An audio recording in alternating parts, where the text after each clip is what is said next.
Good morning, honorable members and colleagues.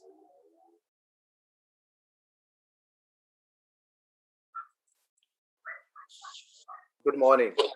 Good morning. Good morning, sir. Ms. Kambuya, Good morning. could we please check the framing of the present?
Can I request you to please keep your camera and your videos on when you are talking?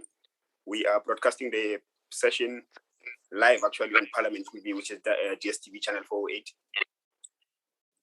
And we'll stream it live also on the recording in progress. of the PF. Recording stopped. Recording in progress.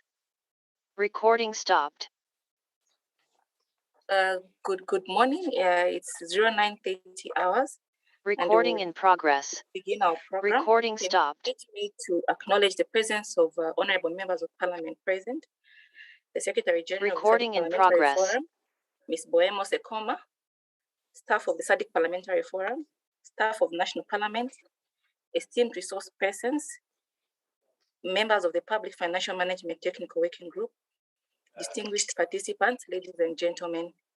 My name is Edna Kanguya Ziamba, Committee Secretary at the SADC Parliamentary Forum, servicing the Standing Committee on Trade, Industry, Finance and Investment.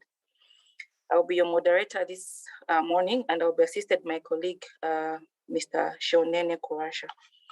Before we begin the program, allow me to state a few housekeeping issues. For our participants who may not be conversant with the Zoom platform, kindly note that the platform has 3 SADC PF official languages, namely English, French, and Portuguese.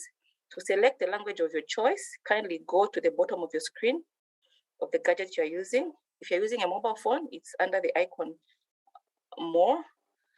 If you're using a PC, you click the interpretation icon and proceed to select the language, mute original audio, and select Done.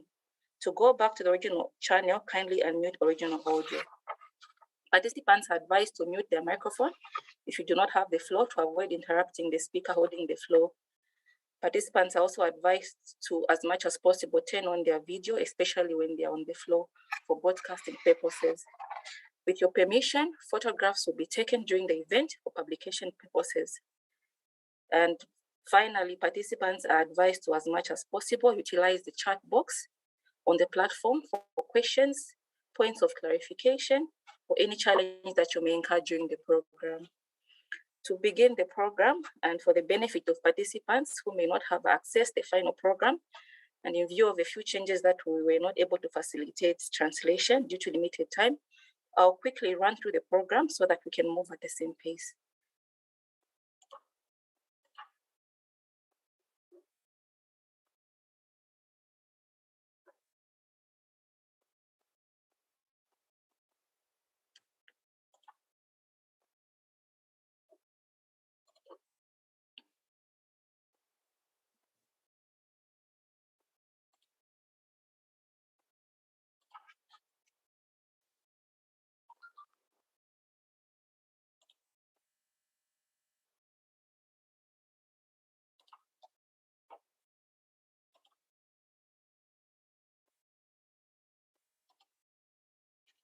Okay, I hope my screen is visible.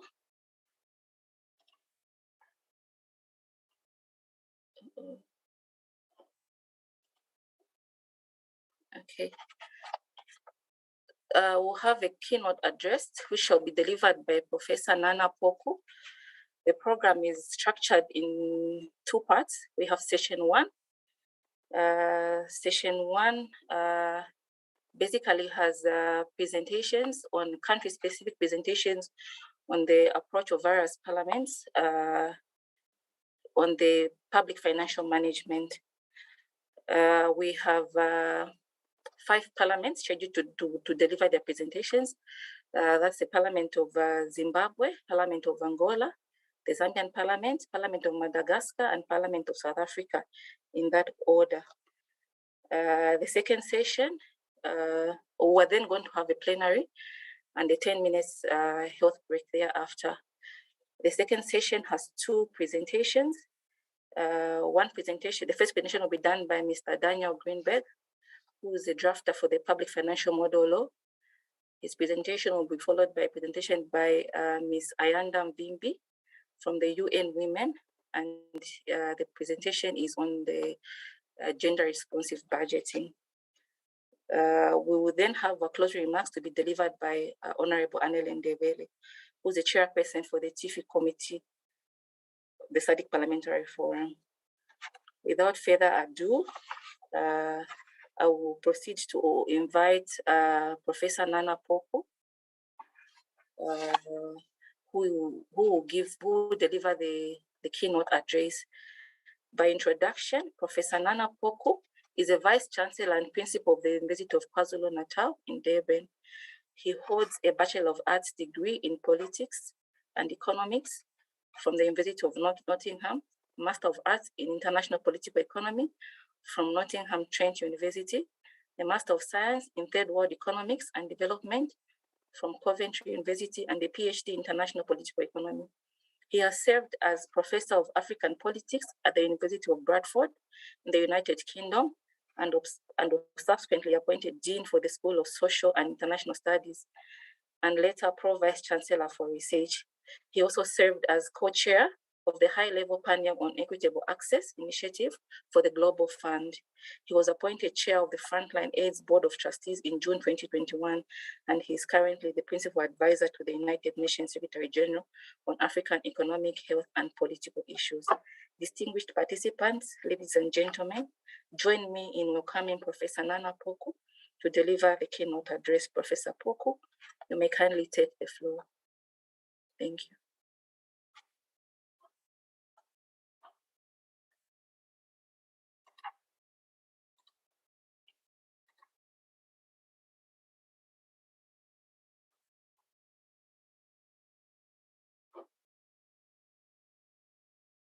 Professor Poku, are you there?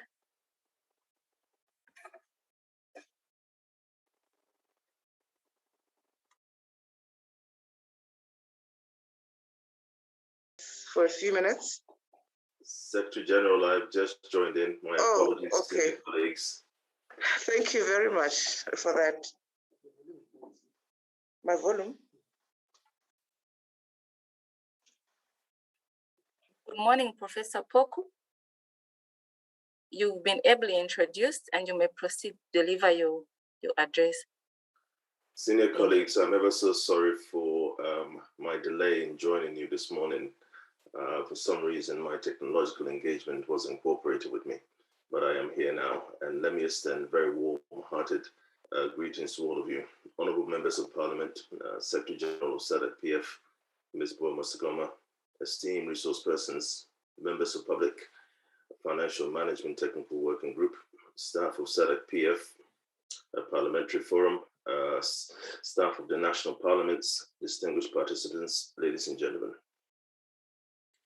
I'm honored to welcome you to this virtual workshop hosted by SADC Parliamentary Forum under the theme, The Role of Institutions of Parliament in Strengthening Public Financial Management. Allow me to thank all participants for choosing to advance their knowledge on the subject under discussion. Special recognition goes to the honorable members from various national parliaments, as well as the Secretary General of SADC PF. Today's in Objective 3, SADC strategic plan, which is to facilitate capacity development and other programs of support for members and staff of Parliament to augment skills, knowledge, and competences to face emerging challenges. During the course of the webinar, participants will therefore explore various strategies for strengthening the oversight role of Parliament on public finances to ensure effective and efficient utilization of these resources. Honorable members and distinguished participants, parliaments are critical institutions in ensuring economic and fiscal governance in our countries. As such, it is also important that we look to Parliament to ensure robust scrutiny of entire public financial management systems. This includes the laws, rules, systems, and processes used by governments to mobilize revenue, allocate public funds, undertake public spending, account for funds, and audit results. It is important to note that although most SADC countries have made remarkable legislation, strong parliamentary committee systems, and national audits, there are still numerous challenges regarding the effectiveness and efficiency of public spending and the quality of service delivery through public resources. This is evidenced by the numerous findings by the Auditor General in many SADC countries. Although the general role of Parliament, which includes the oversight mandate, legislative functions, as well as its role to scrutinize and approve the national budget is well known, Parliament often fell short on utilizing this mandate to ensure the executive adheres to established public financial management principles and that public resources are utilized equitably, efficiently, and effectively. I therefore wish to call upon honorable members of Parliament to concern themselves with developing quality legislations which empowers them to adequately scrutinize public expenditure in order to safeguard public resources.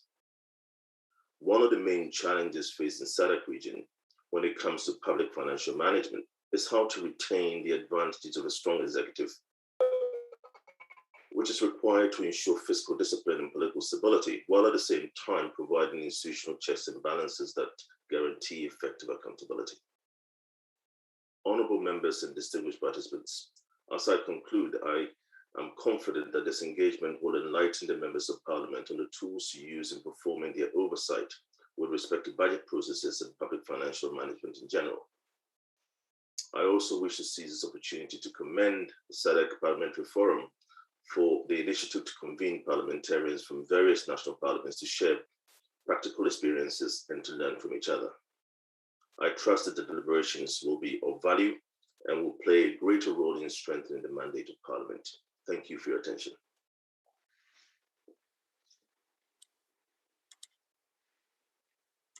Thank you so much, Professor Poku. And on behalf of the SADC Parliamentary Forum, we express our greatest appreciation for addressing the honorable members and all the participants. We deeply extend our gratitude to you for this honor. Your address has challenged parliamentarians to remain true champions of prudent public financial management on account of their unique mandate, which is enshrined in their respective constitutions. As a forum, we extend our profound gratitude once again to you for this honor, and it was a pleasure listening to you. Thank you. Thank you. Thank you. Honorable members, ladies and gentlemen, we shall go straight into session 1. A maximum of 20 minutes has been allocated to each presenter, and we encourage our resource persons to make their presentation within the allocated time. The first submission is from the Parliament of Zimbabwe, and it will be made by Mr. Pepukai Chivore. Mr. Chivore is the Deputy Director of the Parliamentary Budget Office in the Parliament of Zimbabwe. Mr. Chivore, you may take the floor. Thank you. Thank you very much. Good morning, honorable members. Good morning, SG and all participants. In the interest of time, I'll just ride on the already observed protocols. Let me try to share my screen so that we are on the same platform. I'm sure you can see my screen. I'll be presenting on the role of Parliament in strengthening public finance management in Zimbabwe. And as already introduced, my name is Pepukai Chivore. I'm the Director in the Parliament Budget Office in Zimbabwe. So my presentation outline will be like this. I'll firstly, just in brief, talk about what PFM is all about. Then I'll share Zimbabwe's budget calendar. Then I'll go to the Zimbabwean Public Finance Management Legal Framework. Then I'll touch a little bit on the necessary conditions for effective PFM oversight. Then conclude by looking at some of the indicators for the soundness of a public finance management, looking at some of the international rankings and how we have fared as a country. So let me first maybe define what Lawson defined as public finance management in 2015. He said, public finance management is a set of laws, rules, systems, and processes used by sovereign nations at national and subnational level to mobilize revenue, allocate public funds, undertake public spending, and account for the funds and audit reserves. So in essence, you are saying public finance management is concerned with how a government will raise revenue in order to meet its expenditure. And the honorable members, you need to know that a sound public finance management is a precondition for effectiveness in service delivery.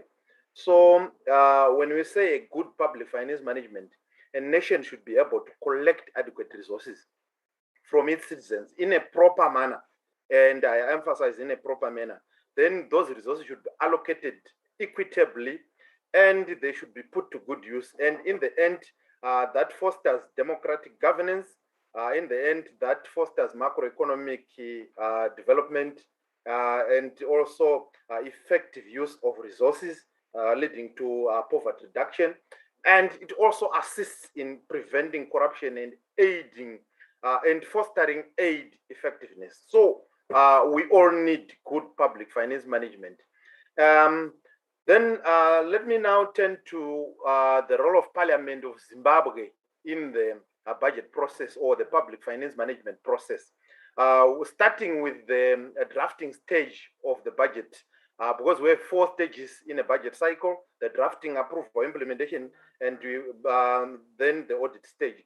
In the drafting stage, after the Minister of Finance has issued guidelines to spending departments, and then the spending departments, before they submit their budget proposal, Parliament has to conduct public hearings on the expectations of the citizens on the ensuing budget. We go right around the country trying to solicit for the views of the citizens on the ensuing budget. Then Parliament then convenes what we call a pre-budget seminar, which brings together all the parliamentarians and the Ministry of Finance staff as well as other important stakeholders like our Reserve Bank in Zimbabwe, to discuss and perhaps agree on the priorities for the ensuing budget. Then after that, the Minister of Finance will craft the budget, which is then tabled in Parliament by the Minister, and the respective parliamentary committees then considers that draft budget before approving it. And once approved, then the Minister of Finance will then release the resources, and the Parliament will monitor the spending behavior and performance of the ministries through monthly, quarterly, and annual reports. Then at the end of the cycle is the Auditor General, who then audits spending behavior of ministries. That report is tabled in Parliament. So in brief, that's the role of Parliament. And in Zimbabwe, we have this budget calendar. Our budget runs from 1 January to 31 December in any year. What is highlighted in green is the approval stage. Highlighted in yellow at that slide is the formulation stage. In blue is the implementation stage, and red is the audit stage. So we start from 1 January. And normally the Minister of Finance presents the budget around October, November every year. Then it is approved before the start of the financial year on 1 January. And we expect quarterly reports to be submitted at the end of every quarter. And the Parliament scrutinizes those reports.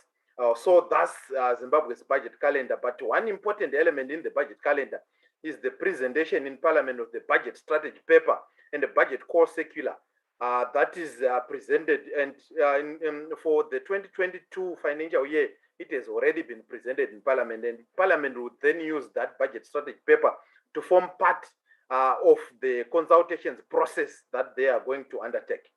So I have to move to what we consider as an effective Parliament in the budget process. And for us to be effective in the budget process, we look at three things. What Aning and Lati highlighted in their article, they said for effectiveness is a principle of A's, or trinity of A's, where we are looking at the authority for Parliament to engage in the budget process, where we are looking at the ability of Parliament, where we are looking at the resources and expertise within Parliament. Then we also look at the attitude. So with regards to authority, we have a robust PFM legal framework in Zimbabwe that is underpinned by Chapter 17 of our Constitution, that's sections 298 to 317. And the main statute governing public finance management in Zimbabwe is our Public Finance Management Act. And it has that elevated status because it's in section 4, subsection 3, it says, in the event of any inconsistency between the Public Finance Management Act and any other act, then the PFMA will prevail. So it is that elevated status. And in terms of our constitutional, that's section 17, I've highlighted some of the very important chapters, sections in terms of public finance management. I won't go through all those chapters. We'll share the presentation at the end. Then I will only highlight section 119 of our constitution, which says all institutions and agents of the state and government are accountable to Parliament. And we say all means all.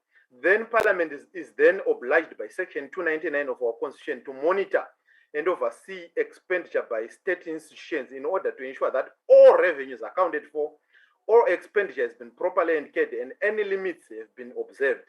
Then through reports that are submitted, then Parliament is able to perform that function. This slide just highlights the principles of Public Finance Management Act, of Public Finance Management as they are contained in our section 298 of the Constitution. Then we also have other supporting acts of Parliament with regards to Public Finance Management Act, which include Public Finance Management Act, Public Debt Management Act, Public Procurement and Disposal of Public Assets Acts. Then we have several statutory instruments and regulations that also regulate the management of public funds in Zimbabwe. With regards to the PFM legal framework, I've already highlighted some of the important pieces of legislation, not forgetting the Urban Councils Act and the Rural District Councils Act, which provide for the management of funds in rural district council and urban councils, as well as the state enterprise and parastatals, which are governed by their establishing acts or the Companies Act, whichever is applicable. So this is these are the main statutes governing public finance management in Zimbabwe. Then I'll move to the other A. The first A was authority. Where do we draw our authority from as a parliament? Then the other A is attitude, which is very important in terms of parliament being able to play its function. So this relates to the political will by parliament and its committees and members, as well as everyone involved to bring the executive to account.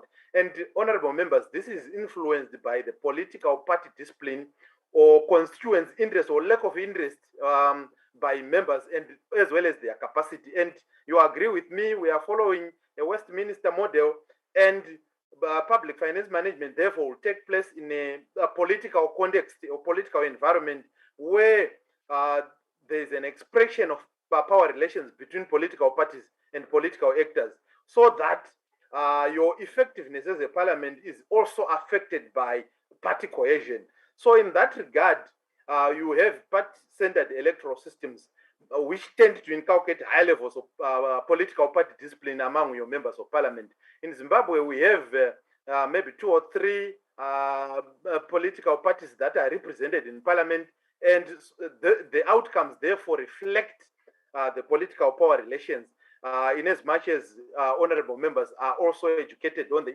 need to prioritize the interest of the citizens. Then the last A relates to the ability, which also centers around the capacity of parliament and its committees to exercise their oversight mandate. And this is influenced by the leadership in parliament and in the committees, and we ensure that the committees are represented both in terms of gender, equally represented in terms of gender, and in terms of political party representation, so that will bring that leadership. Then it is also influenced by members' qualifications and experiences. In Zimbabwe, you can be a member of parliament once you are a registered voter and you are above the 21 years of age, which also brings in the important role of parliament in terms of bringing or building the capacity of our honorable members so that they are equal to the task. It is also a function of the time that is allocated to committees and parliament to do their work. For example, the budget process, we try to ensure that we allocate enough time for that work. But our budget then is presented maybe around November, and our honorable members have not more than a month to go through that budget and make sure that it is approved.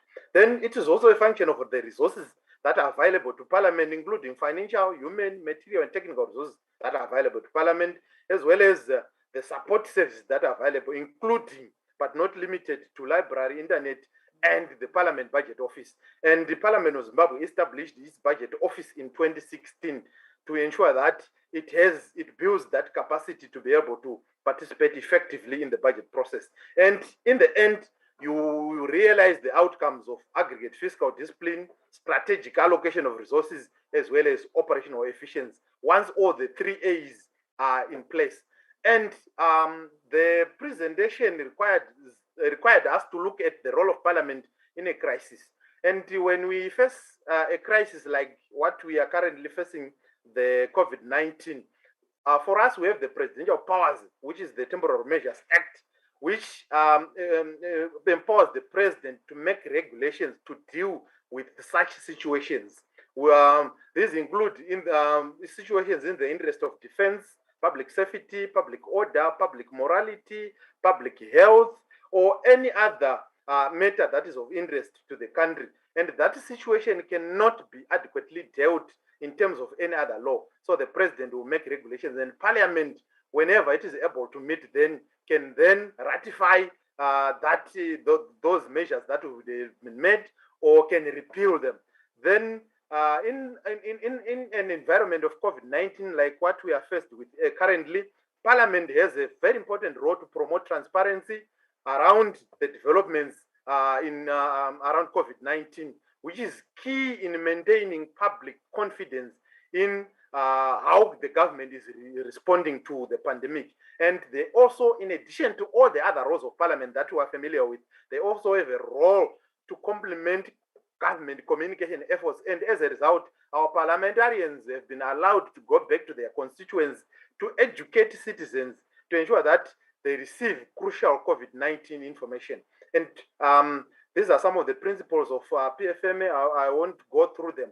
But in terms of the effectiveness of Parliament in the PFM process or in the budget process, we are looking at about 6 issues. The first issue is whether Parliament has the power to amend the budget. And in Zimbabwe, there is no law that limits Parliament from amending the budget or suggesting amendments to the executive. Then also, another issue that is very critical is the time that is allocated to committees to debate the budget. And like I said, we have at least a month to debate the budget. Another again principle that is very important is the coordination of the committees. So our committees which are involved in the budget process are coordinated by the finance or budget committee, and we have formed what we call the expanded SDG committee that incorporates all the other committees, so that under the supervision or the coordination of the budget committee, we are able then to engage citizens in the budget process. Because if all committees have to go out to the public to consult, it will bring confusion to the public. So we do that under the auspices of the expanded SDG committee that is then chaired by the budget committee.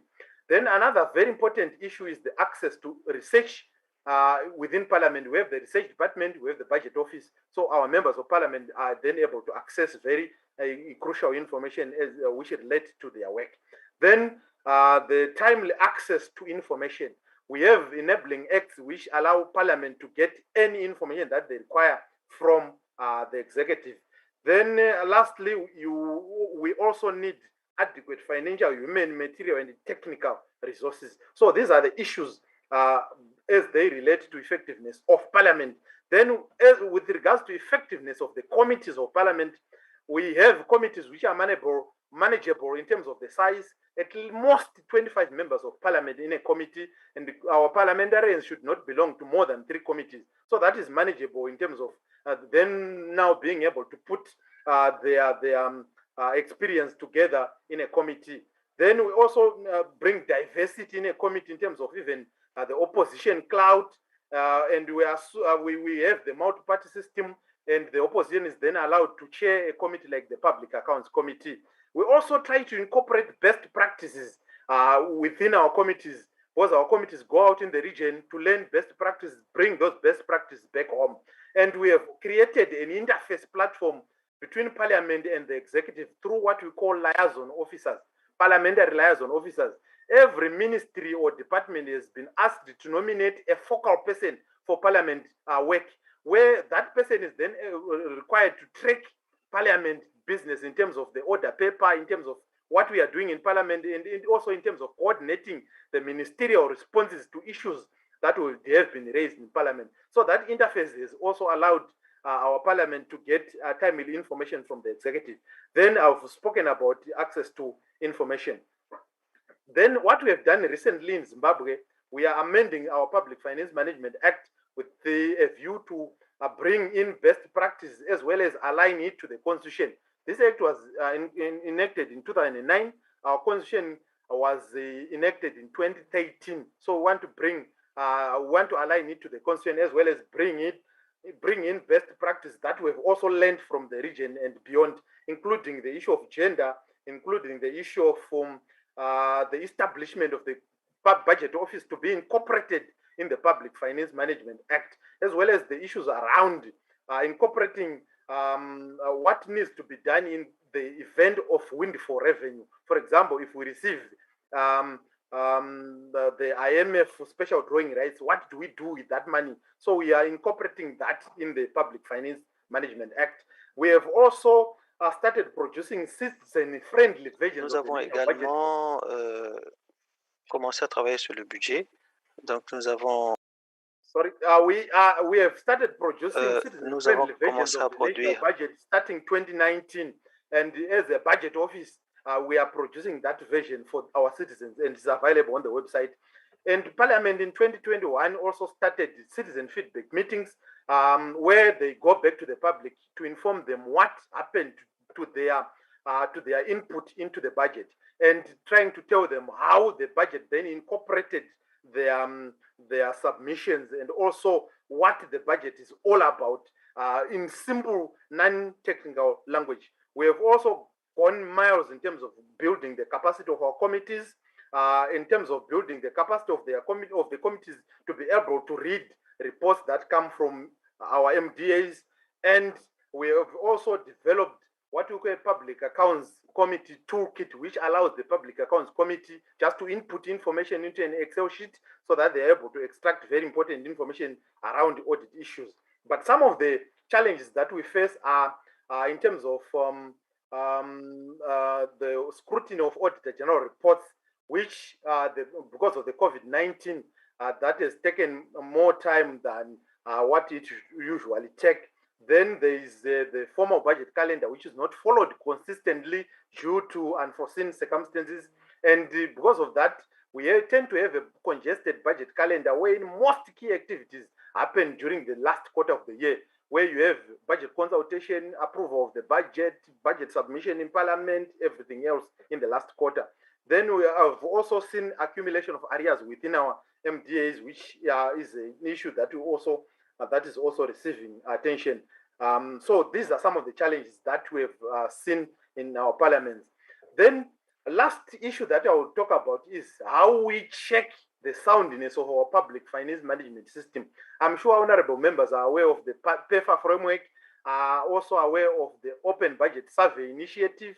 So I won't go through the PEFA framework in terms of its pillars, but I'll just highlight what Zimbabwe's ranking was in the last Open Budget Survey, where we scored 49 out of 100 from 23 out of 100 in the last survey in 2017. 2019 we had 49 out of 100. And the major improvements were in terms of the public participation, where we scored 33 out of 100, and we are the best in Africa in terms of public participation ranking. And for the Open Budget Survey, once you score 61 and above, then you are considered to be open and transparent in terms of your public finance management. So at 49, it's a great improvement from the 23 that we scored previously. But in terms of budget oversight, we were at 41, a decline from 44 that we scored in 2017. So compared to the region, Zimbabwe, we are following South Africa, Uganda, Ghana, Namibia, and Kenya in terms of budget transparency. But our strength is in terms of public participation, where we scored the best in the region. And like I said, our public participation score of 33 is an improvement from 9 at the previous year, and is way above the global average of 14, and is the best in Africa.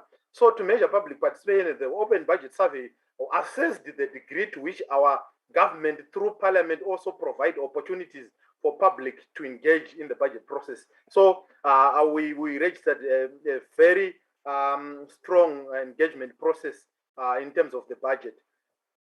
With that, honorable members and participants, I come to the end of my presentation, and let's always remember to stay safe. Those are my contact details, and we will share the presentation. Thank you very much. Back to the facilitator.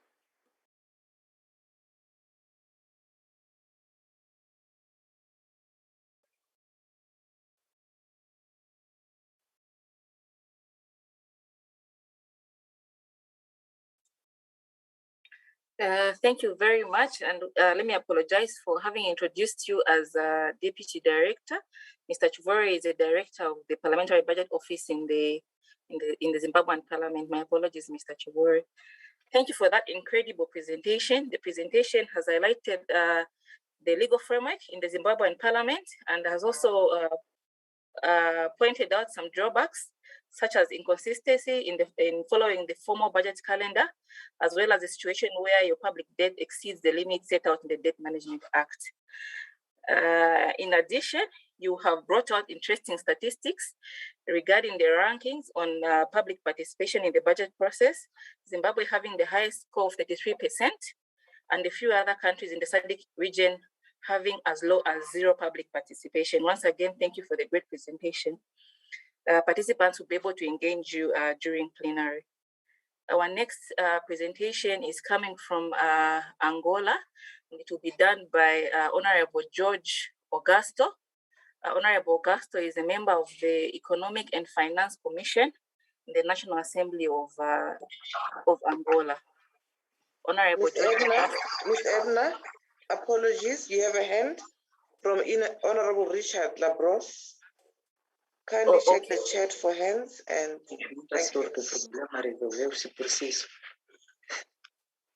Yes, good morning, guys. Good morning, everybody. I'm Richard from the Republic of Seychelles. A young parliament has just been elected last year.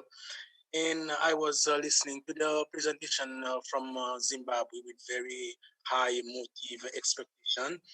I can see that with Zimbabwe has taken up with the screening of the public finance. Very, very good example in a very, very high place. But I have a question for the guy. If it's possible for me to ask him the question. If you can allow, there's a session that has been set aside for questions. Okay, no problem. After all the parliaments have made their presentations. Okay, I will ask it. Thank you. All right. Thank you very much. I was just introducing Honorable Augusto from the Parliament of Angola. Honorable Augusto is a member of the Economic and Finance Commission of the National Assembly of Angola. Honorable Augusto, you may kindly take the floor. You have 20 minutes to make your presentation. Thank you.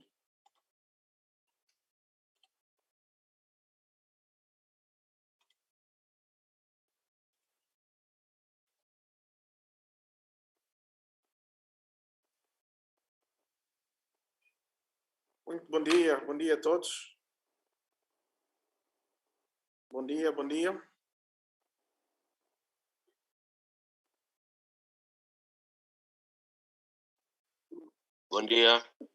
Good morning. Muito obrigado. Bom dia a todos. Bom dia, sentado, está a ser ouvido. Bom dia, ilustres participantes, deputados do nosso fórum parlamentar. Como a nossa moderadora fez a apresentação, eu chamo-me Jorge Augusto, sou coordenador da Subcomissão em Finanças da Comissão de Economia e Finanças do Parlamento angolano e venho aqui para partilhar também a nossa experiência de Angola naquilo que é o papel do Parlamento angolano no reforço da gestão. Is there going to be some translation? Dizer que a nossa experiência eu vou agora partilhar a nossa apresentação. Vou partilhar a nossa apresentação e deixa-me aqui fazer esta partilha. Da tela. Facilitator, translation, please.